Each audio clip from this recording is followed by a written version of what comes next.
दोस्तों नमस्कार। हम निबंध लेखन में मुद्दों पर अपनी समझ बेहतर बनाने और अपनी तार्किक क्षमता का विकास करने के लिए इस महत्वपूर्ण बुक को कवर कर रहे हैं 21 लेसन फॉर 21st सेंचुरी। अभी तक आपको इसके समरी नोट्स दिए जा रहे थे जिसके आप नोट्स भी बना रहे थे, लेकिन कुछ स्टूडेंट ये कह रहे थे कि सर ये नोट्स इस्तेमाल कैसे करें, निबंध में ये यूज नहीं हो पा रहे और कुछ जगह ये चीजें समझ भी नहीं आती। इसी का समाधान करने के लिए हम इन नोट्स पर या फिर इसके चैप्टर्स पर आगे से जो भी बुक समरी हम कवर करेंगे उनके वीडियो लेक्चर भी कवर करेंगे। इससे तीन फायदे होंगे। एक तो मुद्दों पे आपकी समझ बेहतर बनेगी। दूसरा फायदा यह होगा कि आप इसका अपने निबंध में ज्यादा बेहतर ढंग से इस्तेमाल कर पाएंगे। आपकी तार्किक क्षमता और ज्यादा बेहतर होगी। आप ज्यादा विश्लेषणात्मक, ज्यादा एनालिटिकल निबंध लिख पाएंगे और आप इन लेक्चर्स को सुन सुन के बार बार रिवाइज भी कर पाएंगे कि जैसे आप पार्क में टहलने गए हैं या खाना खा रहे हैं तो आप इन वीडियो लेक्चर को चला के अपने इन्हीं कंसेप्ट को रिवाइज कर पाएंगे। और जब बार बार रिवाइज करेंगे तो आपके जब बार बार रिवाइज करेंगे तो आपकी चिंतन प्रणाली का ये एक हिस्सा बन जाएगा और निबंध में भी फिर ये चीज झलकेगी। तो अभी तक हमने 14 चैप्टर की समरी कवर की है, इसलिए हम वीडियो लेक्चर की शुरुआत भी 15वें चैप्टर से कर रहे हैं। धीरे धीरे हम पिछले चैप्टर के भी वीडियो लेक्चर बनाएंगे। 15वें चैप्टर से इस बुक का चौथा भाग शुरू हो रहा है जिसका टाइटल है सत्य। इस चौथे भाग में कुल 4 चैप्टर हैं और ये चौथा भाग सत्य के ऊपर है, ट्रुथ के ऊपर है और ये बता रहा है कि दुनिया अत्यधिक जटिल हो गई है और टाइम के साथ ये और भी ज्यादा जटिल और कॉम्प्लेक्स होती जाएगी और अकेले व्यक्ति की समझ से ये परे है। तो ऐसी दुनिया में जो लगातार जटिल होती जा रही है, कॉम्प्लेक्स होती जा रही है और अकेले व्यक्ति की समझ से परे होती जा रही है, तो ऐसे में हम भ्रामक प्रोपेगेंडा और फेक न्यूज से कैसे अपने आप को बचा पाए, इसी के रिगार्डिंग आने वाले 4 चैप्टर इसमें कवर होंगे। तो इस भाग का जो पहला चैप्टर है वो है अज्ञानता। 15वां चैप्टर है इस बुक का, लेकिन इस चौथे भाग का पहला चैप्टर है अज्ञानता और ये बात कर रहा है कि हम बहुत सारे अंतर्राष्ट्रीय घटनाक्रमों, राष्ट्रीय घटनाक्रमों आदि के बारे में पढ़ते हैं और काफी इरिटेट हो जाते हैं, एक खींच से भर जाते हैं कि यह सब कुछ बहुत ज्यादा जानकारी है ना।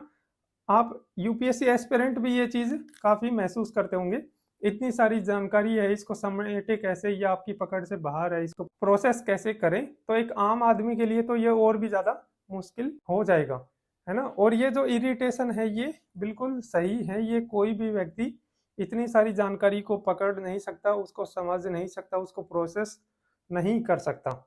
तो ये जो इरिटेशन है ये बिल्कुल स्वाभाविक है और सभी व्यक्ति अज्ञानता से भरे हुए हैं। ज्ञान हमारे पास बहुत कम और अज्ञान बहुत ज्यादा है।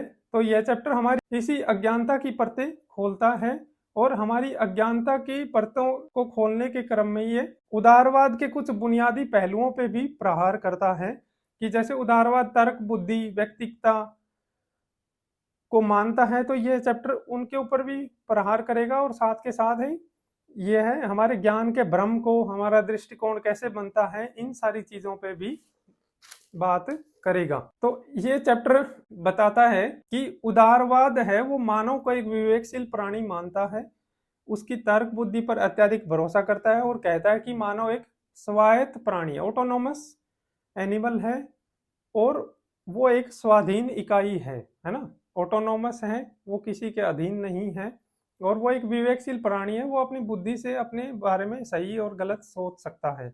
इसी चीज को जब लोकतंत्र में इंप्लीमेंट किया जाता है तो वो ये कहता है कि मतदाता सही चुनाव करता है। अर्थव्यवस्था में जब इसी चीज को इंप्लीमेंट करता है तो ग्राहक हमेशा सही होता है।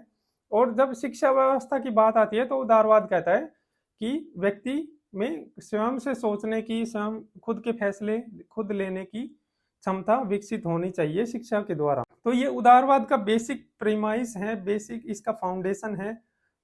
लेकिन क्या होगा अगर हम इस उदारवाद के संबंध में हमारा ये जो ज्ञान है कि मानव विवेकशील प्राणी है, मानव ऑटोनोमस इकाई है ना, स्वाधीन है, ये चीज ही अगर ये जो हमारा ज्ञान है उदारवाद के बारे में, अगर ये ज्ञान ही गलत साबित हो जाए, है ना, तो ये उदारवाद की फाउंडेशन भी हिल जाएगी। तो यहाँ पे यही चीज, इसी ज्ञान के ऊपर प्रहार किया गया है कि कैसे उदारवाद से संबंधित ये जो ज्ञान है, जिसको हम ज्ञान मान के चल रहे हैं, ये कैसे गलत हो सकता है, हम कितने अज्ञानता से भरे हुए हैं। तो उदारवाद के आधार स्तंभ है एक व्यक्ति की तर्कशीलता, उसकी रीजनिंग करने की क्षमता, व्यक्ति की ऑटोनॉमी, उसकी स्वायत्ता, और व्यक्ति की इंडिविजुअलिटी यानी कि व्यक्तिगता। तो ये तीन चीजें उदारवाद के आधार स्तंभ हैं, और अगर ये आधार स्तंभ ही हिल जाएं तो उदारवाद भी कमजोर हो जाए। तो अगर पहली चीज पे आए कि तर्कशीलता यानी कि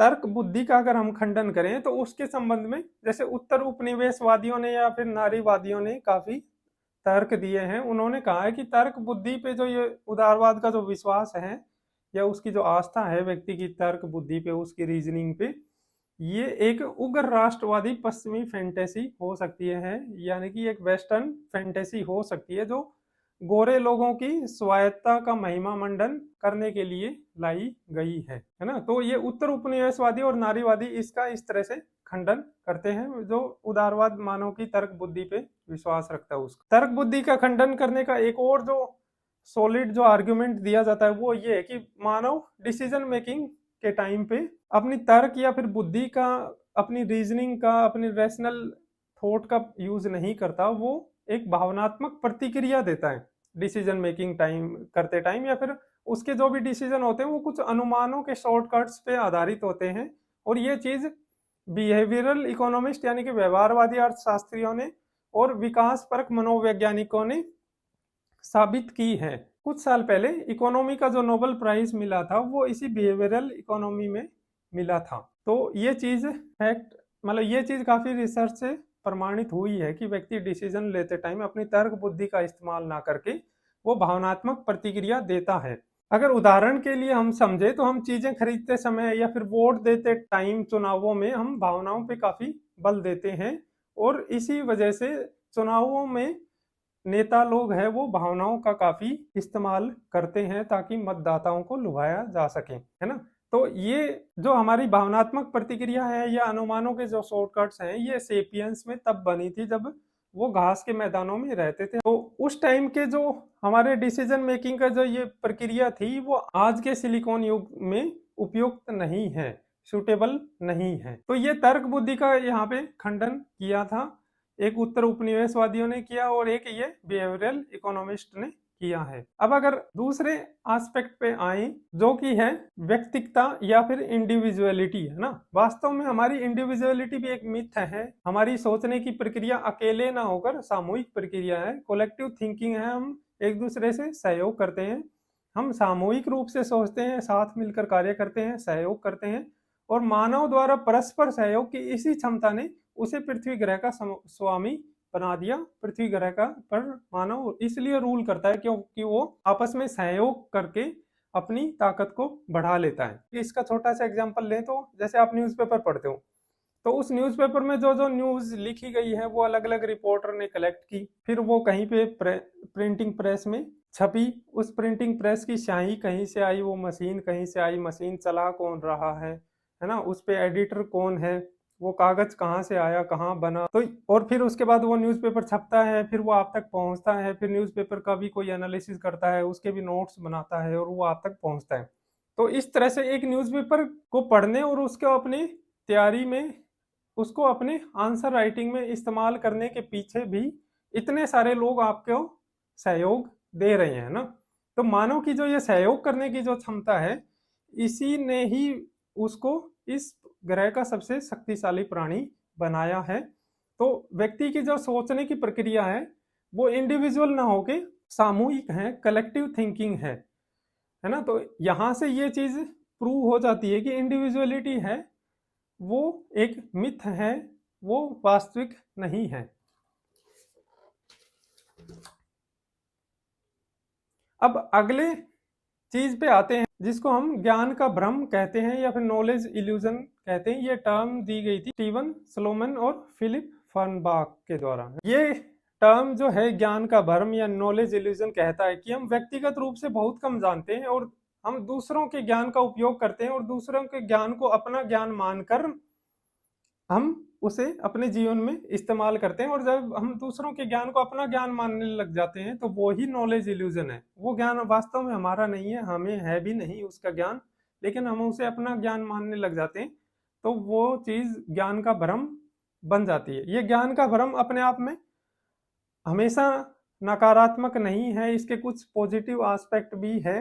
सकारात्मक इस मायने में है ये ज्ञान का भ्रम कि ये हमें इस असंभव कोशिश से बचाता है कि हम सब कुछ जाने, है ना। अगर हम सब कुछ जानने की असंभव कोशिश नहीं करेंगे तो हमारा जीवन आसान बन जाएगा। लेकिन इसके कुछ नकारात्मक पहलू भी हैं।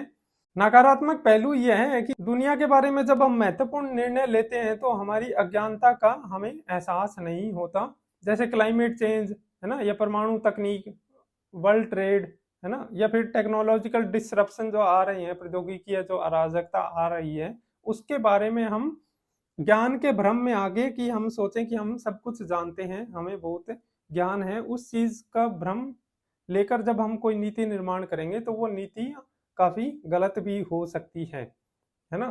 तो ये चीज ज्ञान का भ्रम इसलिए नकारात्मक हो सकता है, इसके नेगेटिव इम्पैक्ट पड़ सकते हैं।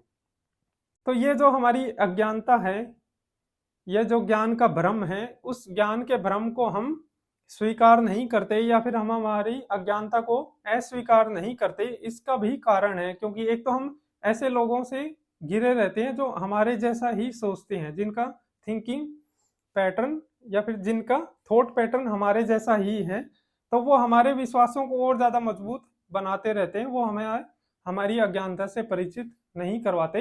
या फिर हम जो सोशल मीडिया यूज करते हैं, जहाँ से हम न्यूज इकट्ठा करते हैं, चीजों की जानकारी लेते हैं, वो चीजें भी हमें वैसी ही जानकारी देती रहती है जैसे हमारे विश्वास हैं। इसी को इको चैम्बर कंसेप्ट कहा जाता है, प्रतिध्वनि कक्ष। यानी कि जैसा हम सोच रहे हैं, जैसी हमारी जानकारी है, जैसा हम सोचते हैं, जैसे हमारे पूर्वाग्रह हैं, जैसे हमारे दृष्टिकोण है, उसी के अनुसार हमें न्यूज फीड की जाती है और हमारे जो विश्वास है वो और ज्यादा मजबूत होते जाते हैं और हमें हमारी अज्ञानता का पता नहीं चलता। तो हमारा जो विश्वास है वो और ज्यादा दृढ़ होता जाता है। तो ये चीज है जो अज्ञानता के बारे में इसमें बताई गई थी। अब एक और जो चीज आती है कि व्यक्ति स्वायत्त प्राणी है, जो हमने देखा था उदारवाद के शुरुआत में कि हम इस ज्ञान के भ्रम में रहते हैं कि व्यक्ति स्वायत्त प्राणी है, वो ऑटोनोमस है, उसकी अपनी ऑटोनॉमी है। तो उस ऑटोनॉमी का भी यहाँ पे खंडन किया गया है कि क्या हो कि अगर हमारी ये ऑटोनॉमी ही गलत साबित हो जाए, है ना। उदारवाद व्यक्ति को एक स्वायत्त प्राणी मानता है, किंतु यह भी तो हो सकता है ना कि उदारवाद संबंधी हमारा यह दृष्टिकोण कहीं बाहर से आया हो, कि उदारवाद के बारे में हम जो सोचते हैं वो दृष्टिकोण, वो पर्सपेक्टिव किसी और के द्वारा हमें दिया गया हो। तो वो चीज भी यहाँ पे बताई गई है कि हमारे पर्सपेक्टिव्स बनते कैसे हैं, हमारे दृष्टिकोण, हमारे वर्ल्ड व्यू कैसे बनते हैं।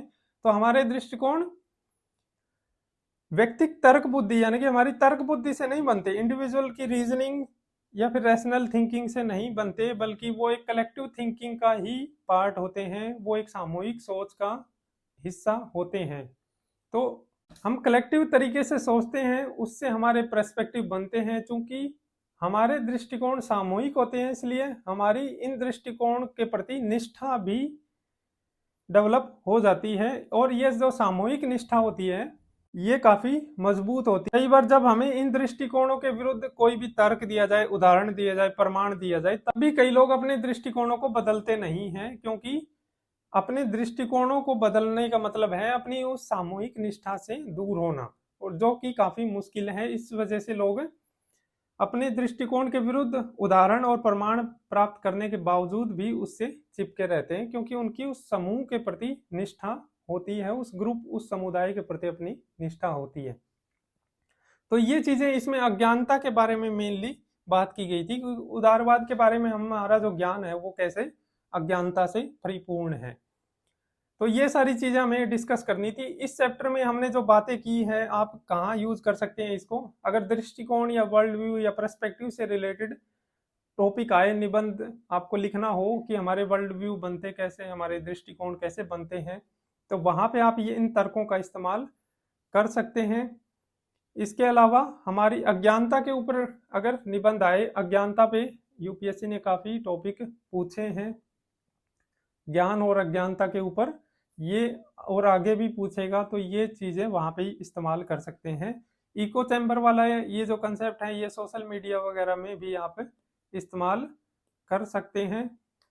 और इसके अलावा ज्ञान का भ्रम, इस चीज को भी आप अपने निबंध में इस्तेमाल कर सकते हैं कि हमारा ज्ञान कितना सीमित है, या फिर हमें ज्ञान का भ्रम होता है, हम जो डिसीजन लेते हैं वो कैसे कई बारी ज्ञान के भ्रम से युक्त होते हैं।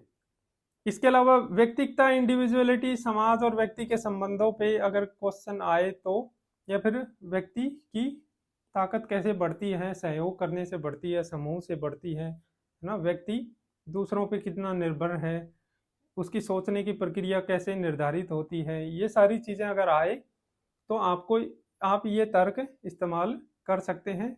और तर्क बुद्धि और डिसीजन मेकिंग, व्यक्ति कैसे निर्णय लेता है, उन चीजों को के ऊपर अगर आपको बात करनी हो तो ये बिहेवियरल इकोनॉमिस्ट का ये जो तर्क है कि हम भावनात्मक प्रतिक्रिया और अनुमानों के शॉर्टकट से डिसीजन लेते हैं, तो ये आर्गुमेंट काफी इंपॉर्टेंट हो जाएगा। और ये सिलिकॉन युग में हम अभी जी रहे हैं, तो इस तरह की कीवर्ड आप अपने निबंध में लिख सकते हैं।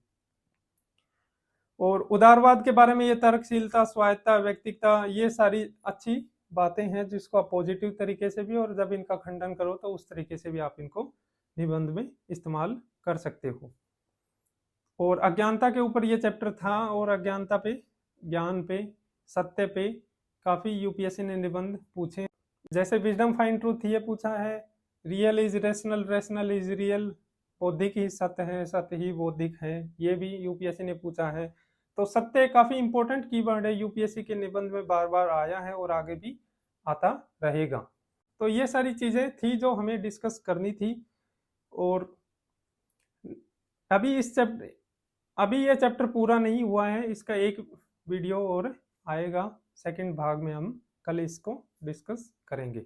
इसकी पीडीएफ आपको टेलीग्राम चैनल पे मिल जाएगी, ये टेलीग्राम चैनल आप ज्वाइन कर सकते हो।